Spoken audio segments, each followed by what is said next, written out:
Hi, everyone. I'm Monica Cohn. Nice to meet you all. So I'll introduce the panel. Over here to my right, your left, is Mark Koenig. Mark is head of heavy bulky home delivery at Maersk. Here in the middle, our newest member of the panel is Bhavani Rowla. He's head of ground freight, product solution and design. And then Joe Johnson to my right here, your left, is head of pricing and performance management at Maersk. So if each of you could just tell me a little bit about what you do in your departments. Yeah, thank you. I'll start. So Mark Koenig, and as mentioned, I head up our heavy bulky home delivery operations. My team specializes in dedicated home delivery in specific geographic regions. So where Maersk in general does home delivery and moving of freight on the LTL basis throughout the country, my team specifically looks at, or specifically deals with, dedicated deliveries on specific geographic markets. Hi, good afternoon, everyone. I head up the ground freight for Maersk here in North America. And within our ground freight portfolio, we have a few sub-products, which include not just the middle mile freight, but also the brokerage services, the dedicated store delivery services, and then we also have the parcel services, which is within the e-commerce space. Good afternoon, everyone. I'm Joe Johnson. I head up the performance management and pricing for the Maersk Ground operations in North America. My team is responsible for what everyone wants to see is the competitive pricing in the North America market, as well as the operational financial performance and management. In the world today, it's not good to price something and not be able to watch over it, but that's what my team is looking at every day. Yeah, so let me first just kind of go over what we're hearing from the industry. So we obviously stay in close communication with all of our customers to better understand how they're navigating through these difficult times. What we've heard is most of our retail partners have roughly 30 to 35 days inventory that will get a fleet on next, let's say 2 months. After that, there's a lot of uncertainty. So not quite clear what's going to happen, nor do I think anybody's quite clear. But with being that we are from Maersk, we do see pretty heavy sailings and the freight's still coming in. So I think that you will still see a flow of freight, but I still believe that there's uncertainty that we're bearing out there after you get past about 60 behind. So that's not too far in the future. Bhavani? Yeah, I just want to add to what Mark said. So I don't intend to oversimplify the problem statement, but I think given my role around solutioning and building products, I do end up having a lot of interactions with, members of the industry, the community, customers. And I just feel that disruptions are a part of supply chains. A decade ago, we could call and look on a disruption to say, well, we all got to go back to the drawing board, prepare something for the future. But if you look at, especially post-COVID, if it's the war situation, it's the Panama Canal, it's the Suez Canal, and now we're hearing about gas. I don't know, nobody has a crystal ball, but I just feel that each one of us, including our customers, disruption is a part of our supply chains, and we know how to handle and manage that. So going forward, I don't know where this is going to go. To Mark's point, there's a lot of uncertainty, but I think we're all prepared as a community to handle what's coming in the future. Joe, just a little bit. What do you think from your perspective on especially performance management? What are we seeing the big need for in terms of disruption? Well, when it comes to this disruption, the customers really want a sense of stability, and that comes from the tracking and tracing and the visibility of their shipments moving downstream. They recognize that every day the customer doesn't have that product in hand is another day for the customer to potentially cancel their order and move to another supplier. So we stay in constant communication with our customers. We want them to understand we have the visibility. Everyone turns on the news, they see what's going on in the world, but large networks such as Maersk, we have the ability to pick up the phone and call Guangzhou or call Newark or call anywhere in the world to understand what the impacts are going to be from these items that we're seeing everywhere. I think what we really need is good forecast. We need to understand projections. We need to understand volume so that we could then make plans around that. We then have to take that information and cast it into our teams and our leadership so that we could take that upstream and make plans as a company. So the big thing here is the communication and getting accurate, timely forecast that is up to the minute so that we can collect. I think Mark hit the nail on the head. I think communication and staying close to your customers, especially in these times, is key. I recently had one of our customers, large retailer, reach out to us to ask if they or we had the ability to really increase volumes in the short term. And to me, initially it was a surprising question because everybody around me was talking about, well, things are going to slow down and we will have a dip. But you've got all kinds of customers, and you've got customers who are now trying to bring in more volume. You've got customers who are going to pause, and there are going to be customers who are going to come back post 90 days. So I think the key is to stay connected, super close to your customers, and communicate very, very well. Short term, we're saying quite the opposite. I think with the uncertainty out there, people are wanting to make sure that if they have purchases, large purchases, whether it's washers, dryers, mattresses, whatever it might be, up their cars, that people want to get them now because of the uncertainty in the future. They don't know if those makes and models will be there. Will they have the supply? Will the inventory be there? What will the price be for them? So I think a lot of consumers now, from what we're seeing, are taking this time to make those purchases. We have a large retail partner of ours that be and actually a record shipping day. We get 13,000 home deliveries for one of our partners. So it's good to see that in this time of some uncertainty that we are still seeing some pretty heavy volume. And I think that the short term that will continue. Great. Pavani or Jones? I would expand upon that, and as Mark has said, we've seen an increased volumes in some of these areas, and the customers are starting to think outside of the box and put themselves truly in the consumer's hands. And what I mean by that is they're starting to ask for more white glove services. As these purchases are made, we're starting to see the inside, the unpack, debris removal, those services added. And it's not just to our existing customer base that we're seeing those added services. These are brand new customers that are weighed into their e-commerce market and want to really supply their customers with the full demand that they can offer. Yeah, I think in my role, we do a lot of these analytics around trends and shifts in volume patterns and peaks.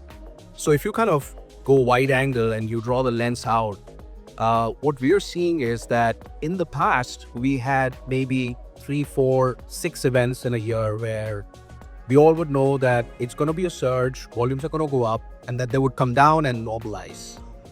What we're seeing now is that it's kind of a linear graph which keeps going up. Testimony to that is if you've been reading news recently, you've got these larger retailers coming up with doorbuster sales, and this was well before Memorial Day. So, let's not confuse that this was a Memorial Day promotion. But you've got doorbuster sales, you've got flash sales going on. So all of these retailers and larger customers are trying to use different ways and means where they continue that volume peak and they only connect to those, 4 or 5 events for naming their promotions at the back of those events.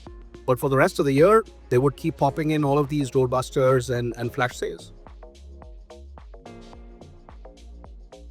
What we see is in my world is a much more smooth flow of the seasonality part. And that's really because of the diverse nature of the product. We've got appliances, furniture, mattresses, and with that, there's different peaks and valleys throughout.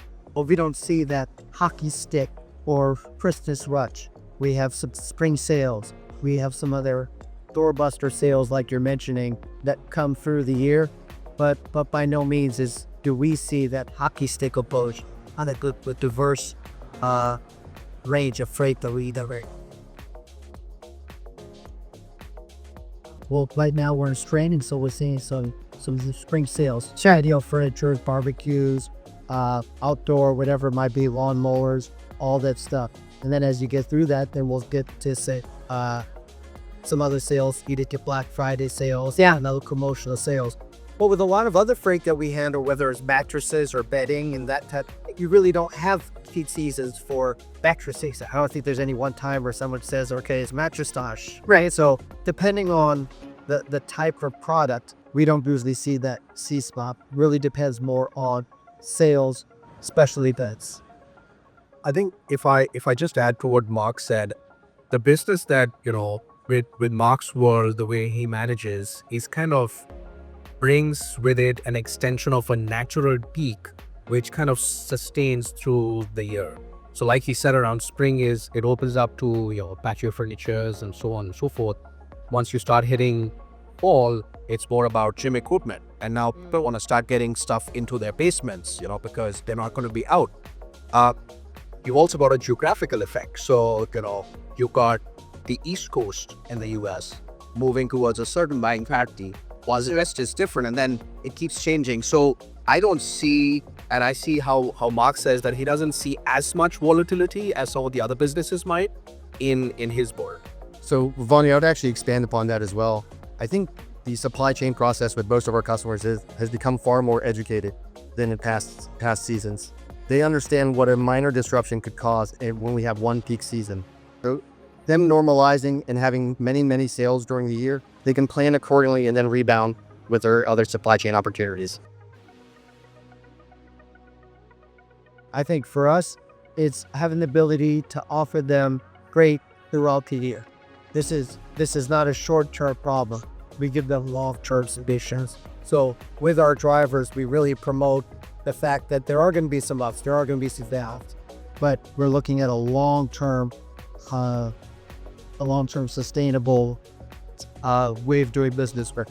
So I think that's the biggest key for us is offer them long-term our work, course of the year, and it's also how we treat the drivers. Yeah. So how we treat the drivers, how we interact with the drivers, whether it's events that we do at the hospital. And I actually heard from a customer the other day that they said the onus wasn't just on us as a carrier, that they also make an environment for the drivers, the dock workers and so on. They make sure they have a clean, clear dock. They're awaiting the driver. It's the hello every morning. It's the real treatment, the whole circularity of it, if you will, and having that partnership. And they do that with every carrier vendor that they use, right? So I think that to me was kind of eye-opening. It was really a wake-up call for me to say, here I am thinking that it's all on us to provide the environment, and here that brand was saying, no, that's where they find the success. I think that's absolutely true. I think service is key, and you touched on that, but I like Mark's point. We want to treat our drivers just like we want to treat our customers. They are the brand ambassadors, they are the face of the brand going into the customer's world. So if we treat them just like we want to treat our customers, Sure. they're going to reciprocate and extend the same culture, message, service to the customer. I think one of the key things we do at Maersk is to strive to make the inclusive environment where everyone has the same worth within the organization. We all remember having that delivery made by someone, it's just been a bad experience. We want to make sure that those drivers feel like they're a part of something. So every day they come to work, they understand what their mission is and how it affects the total portion of our job. Joe, have we always been good at that? I will tell you, we haven't always been good. And I think you learn more from mistakes than you do from success. So we really backed up, looked at those opportunities we had to change the policies and change the procedures. We brought it to leadership and they acted on it. And the drivers have been maintaining that high quality. As Marcus said, he had one of the highest limits for his drivers doing 13,000 deliveries. You can't do that with an unhappy environment. I think what we've done as a company is not just in this area of the business, but we've really gone back to the drawing board to question ourselves and come up with this 5 why approach. Okay.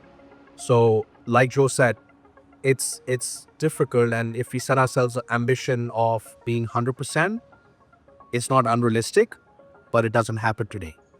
Can we get to 99? Absolutely. We can always aim to hit the 100%, but you're going to have a situation where it's going to be a one-off. It could be weather, it could be intentional. But the key is to focus on the process and the structure.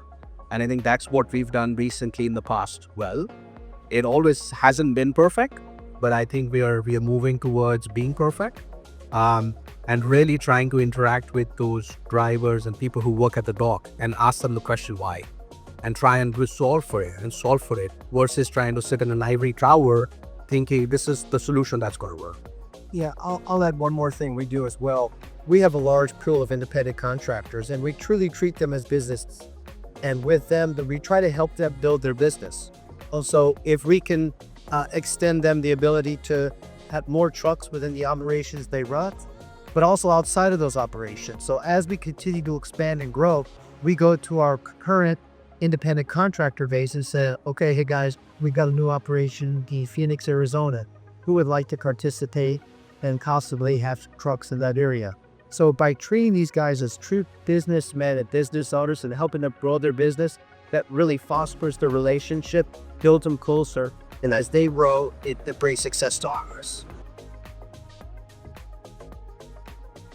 Again, what we touched on earlier, it's all about forecasting, projections, and communication. That's really going to be the differentiating factor as we navigate through these difficult times. We get through the second half of the year. We have some very key customers that closed the desk. We had ongoing business reviews that they drive to sit down and go over key metrics and key numbers.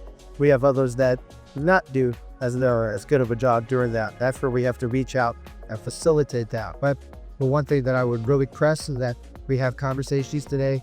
We need solid, accurate forecasts like we all agree on. And we lock into those numbers collectively along.